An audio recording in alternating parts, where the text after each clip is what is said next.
Hey, this is Bill for Sparky Channel, and today I'm renovating a 1957 house. We've got all the kitchen cabinets out of the kitchen, and they're going to be replaced with brand new cabinets. And one thing I've noticed that needs to be worked on that I'd like to share with you is this drain needs to be lowered. You see, this is at 21 inches, so that's too high for modern kitchens. They could probably get away with it in 57 if they weren't going to install a garbage disposal. But everyone wants a garbage disposal now. So the proper rough-in height for this drain would be between 12 and 16 inches. You see, it'd be down 12 here and 16 here. So this needs to be lowered quite a ways. And the problem with having these higher is you're not going to get very good drainage, and you might not even be able to hook up your disposal at all. So I have opened up the wall a little bit. Okay, let me fast forward and show you what we're doing here.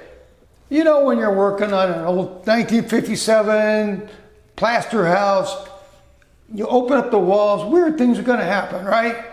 You probably understand that. You probably have a little bit of experience or a lot of experience, and you know weird stuff's going to happen. So I'm lowering this kitchen drain here. That's proper. This is going to be about 13, 14 inches, something like that. But see what happened when I went to cut the metal right here, it basically fell apart, and then there was a leak in it. And so then I go up to here, and this was all corroded and wasn't working. And then this piece right here actually fell out.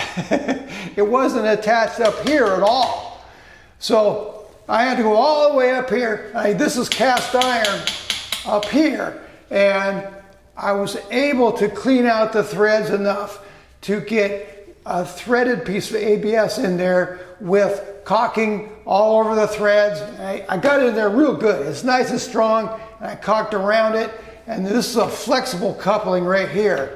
Okay, right now it's not tightened up. It's tightened up here, but not here because, okay, I've glued it here. I've glued it here. And this is a 2 inch by 2 inch by 1.5. This is for the vent line. And then I'm going to put in an adapter 2 inch to 1.5. Then I'm going to put in a piece of 1.5 inch ABS.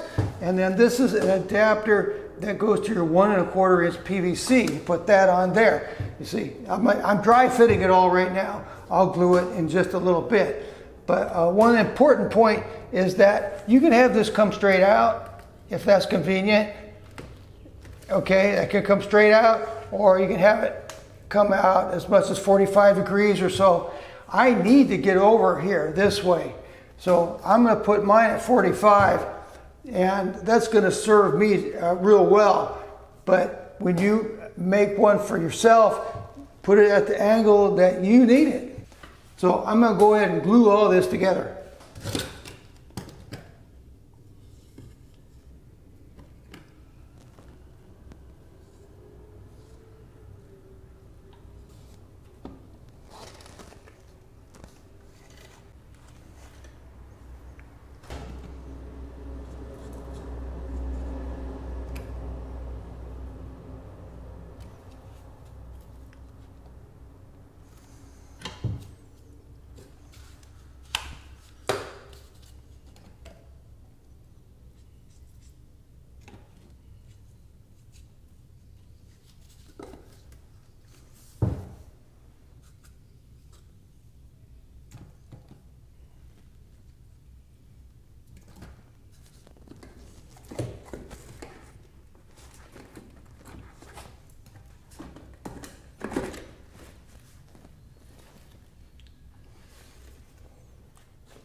So we're glued, we're glued, we're glued, we're glued, we're glued, we're glued.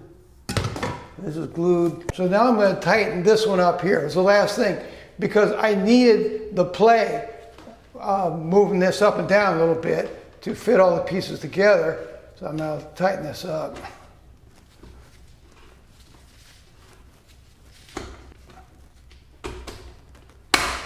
Okay. When you're doing a rough-in, you don't have to put this adapter on, but since I'm confident that this is all fine for me, I'm going to go ahead and put it on.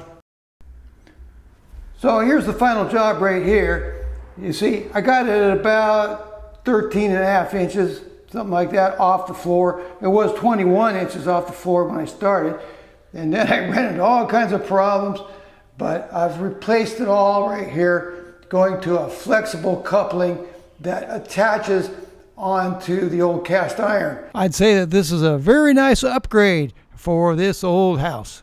Here's a close-up of the pipes and the fitting that I replaced. They just weren't holding together anymore. Let me know in the comment section if you have encountered any strange situations when opening up the walls to an old house. Some of you may remember I made a video about this DeWalt demo hammer a couple years ago, and this is what it looks like now. It's just been a tremendously useful tool doing this renovation, and I'll put a link for it in my video description. You may also remember that I made a video about Klein goatskin gloves. Oh man, they're pretty expensive, but boy are they good gloves, and they've saved my hands from getting cut numerous times. I can really recommend them. They're pricey, but well worth it. And last but not least, you may remember a video I made about this Bosch one-handed reciprocating saw. It's an 18-volt saw, and it is just perfect for plumbing work, cutting ABS pipes and metal pipes and so forth. So I'll put links in my video description for all three of those items. Thanks!